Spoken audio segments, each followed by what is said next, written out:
नमस्कार।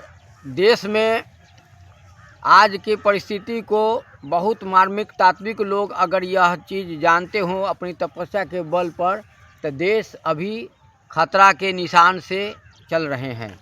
एक श्रेष्ठ व्यक्ति को गिराने के लिए देश विरोधी लोग षड्यंत्र करते हैं। गली कूची में, हर चौराहे पर, हर जगह षड्यंत्र करते हैं। मोदी के विकास या कोई भी मोदी हो या कोई भी अच्छे लीडर को बदनाम करने के लिए हर तरह का प्रपंच, छल कपट इस्तेमाल करके एक सीधा साधा नागरिक को जो छल कपट नहीं जानता हो, देश दुनिया नहीं जानता हो, धर्म नहीं जानता हो, उसको वो स्वीकार करते हैं। इसलिए हर भारतीय को सचेत होने की ज़रूरत है। और जो देश के सुरक्षा के बारे में जो काम कर रहे हैं, जैसे बजरंग दल हुए, बहुत सारे संस्था है, हिंदू संगठन हुए, ये लोग जो काम करते हैं, तो फेसबुक यूट्यूब एक अंधा व्यापार है। मैं भी भगवान की कृपा से मैं भी थोड़ा मोड़ा इसी पर आता हूँ, लेकिन इस बात में खतरा भी है हमारे पास कि यह सार्थक माध्यम यही है। इसका उदाहरण के लिए कहिए तो एक बिजली मिस्त्री जो लाइन का कनेक्ट करता है, तो तार तो जोड़ देते हैं उसमें, लेकिन वो बल्ब में कहीं ना कहीं तार जोड़ने में मिस होता है, जिसके कारण वो बल्ब रोशनी नहीं देता है। ठीक इसी तरह का भारत के अंदर षड्यंत्र है। हम लोग जय श्री राम हर आदमी चिल्लाते हैं, लेकिन आप कभी ये भी सोचते हैं कि हमारे बच्चे हम वीडियो नहीं देखते हैं, वो रील के भगाने में लगे रहते हैं।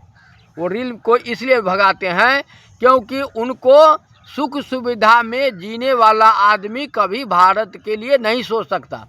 कोई भी व्यक्ति नहीं सोचता। जब उसको खाना टाइम से मिलेगा, कपड़ा टाइम से मिलेगा, हर चीज़ उसको मिल ही जाता है सरकार द्वारा या परिवार द्वारा या गार्जियन द्वारा, तो वो बच्चा जो है देश के प्रति या किसी जगह स्थिर धैर्य नहीं बना पाएगा और न वो हिंदुस्तान के सक्सेसफुल आदमी बन सकते हैं।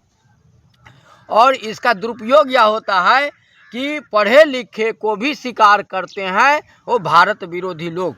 भारत विरोधी लोग केवल मूर्ख को ही नहीं स्वीकार कर रहे हैं, भारत के युवा पढ़े लिखे को भी स्वीकार कर रहे हैं। इसका कारण यह है कि हम लोग फेसबुक यूट्यूब में इतने अंधे हो गए हैं, जो कल हमारे पास क्या होने वाला है इसका चिंतन छोड़ करके केवल रील बनाने में लगे हुए हैं। रील बनाते बनाते हमारे गर्दन पर कब तलवार आ जाएगा, ये हम भारतवासी नासमझ के ओर से जी रहे हैं। मैं एक बहुत अनुभव कर रहा हूँ इस चीज़ का, और जो भी लोग बड़े दिल बड़े आत्मा जिसके पास है वो लोग इस बात को फील करते हैं। आप कहिए, एक बजरंग दल ने एक तलवार बांटा है भारत के जनता के सामने, तो उसके ऊपर सरकार से लेके और देश विरोधी जो लोग हैं वो उसके पास तंज कसते हैं, हर तरह का प्रताड़ित वाला भाषण देते हैं, प्रताड़ित करने के लिए तैयार है। लेकिन जो कन्हैया लाल को मारा था, जो उसका फांसी तक नहीं हुआ, उसको कोई चीज़ नहीं हुआ, क्या यह भारतीयों को दिखता नहीं है? क्योंकि हम जो है सिर्फ अपना में सिमट गए हैं। मेरा बेटा, मेरा परिवार, मेरा खेत, मेरा घर, मेरा द्वार, इस सब से निकलना होगा भारतीयों को, तभी हम भारत से लड़ सकते हैं। भारत के अंदर जिस तरह से एक बीज खेत में बोया जाता है और खेत को जोत करके उसमें पानी दिया जाता है, उसमें खाद भी दिया जाता है, इस तरह भारत की संस्कृति को जड़ से उठाना पड़ेगा। और जड़ से उठाने का काम यह है कि सबसे पहले विद्यालय को बंद किया जाए। विद्यालय बंद होने से सेकुलर समाज जो सेकुलर बीज पैदा उत्पन्न कर रहे हैं, उस बीज को नष्ट किया जा सकता है। अब हम ये नहीं कहते कि मेरा रामायण और महाभारत ही का पढ़ाई होना चाहिए, लेकिन कुरान और जैसे चीज़ भी लाना चाहिए जो सही मार्गदर्शन हो। आज हमारे शिक्षा की दृष्टि से हमारे पर अच्छा राइटर, अच्छा लेखक का कहानी बंद कर दिया गया है। जनसंख्या क्या समस्या है, इस चीज़ के बारे में देश नहीं बताता, कोई मास्टर नहीं बताता, किसी तरीका चर्चा नहीं है। जबकि माल्थस के अनुसार किसी देश की जनसंख्या 25 वर्ष में दुगुना हो जाती है, तब हम किस आशा में जी रहे हैं कि हम जनसंख्या से कहाँ जा रहे हैं। हमारे पास सबसे बड़ा संकट जनसंख्या है, और जनसंख्या के बारे में हर बच्चा को लिपापुती करके सरकार से लेके हर आदमी उसको झांपने की कोशिश में लगा हुआ है, जबकि जनसंख्या ही विस्फोट है। आज मोदी सरकार हो चाहे कोई भी श्रेष्ठ व्यक्ति जो भी काम करता है, उसके ऊपर बहुत बड़ा संकट देशद्रोहियों द्वारा चलाया जाता है, जो हर भारतीय को सुख सुविधा में खोने वाले आदमी को कुछ पता नहीं। एक गाना के माध्यम से हम लोग को कोई क्षमता नहीं है, हम किसी तरह का आदमी नहीं है, मैं न कि लीडर हूँ, एक साधारण व्यक्ति हूँ, लेकिन भगवान का जो स्रोत लगा हुआ है उससे मैं सारा वातावरण देखता हूँ।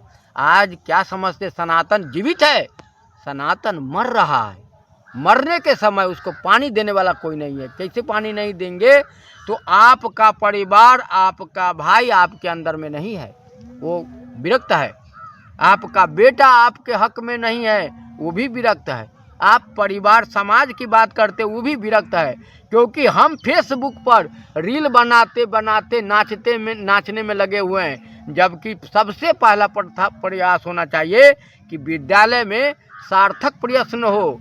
राजनेताओं द्वारा तुष्टीकरण के राजनीति में लिपापोती करने के बजाय हिंदुओं से वोट लेते हैं और भारत के विरोधी जो खड़े हैं उस गद्दार को सपोर्ट करते हैं, उनका घर बन रहा है। ये राशन क्या समझते हैं? जो आप जो फ्री में राशन देते हैं, इस राशन को हम 2 बच्चा पालने में असमर्थ है। जो देश विरोधी लोग हैं वो 7-7 बच्चे पालने में लगे हुए हैं।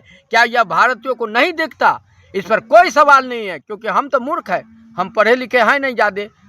लेकिन जो पढ़े लिखे लोग हैं इस बिंदु पर कब निष्कर्ष निकालेंगे, कब इस बात को सोचेंगे? इसलिए सभी जागरूक लोगों से मेरा निवेदन है कि भारत के जड़ में खाद पानी डालिए, स्कूल से कीजिए शुरुआत, हर जगह चौराहा से करिए। अब जरूरी नहीं कि डिग्री वाला को ही नौकरी हो, डिग्री जो समाज के हित में बात करता हो, जो समाज के सुरक्षा की बात करता हो, उसके प्रति समाज का सोच हो। अभी शिव चर्चा बिहार में चल रहा है, शिव चर्चा पर थीम लेकर के बिहार में बहुत सुधारा जा सकता है, महिलाओं को, अपने बच्चों को, अपने रील बनाने वाले लोगों को। क्यों? शिव चर्चा में आपको कहते हैं, शिव चर्चा में भगवान शिव का बहुत गुणगान आप लोग करते हैं, लेकिन एक गाना शारदा सिन्हा का एक गाना है, उसमें देखिए वो क्या कहते हैं कि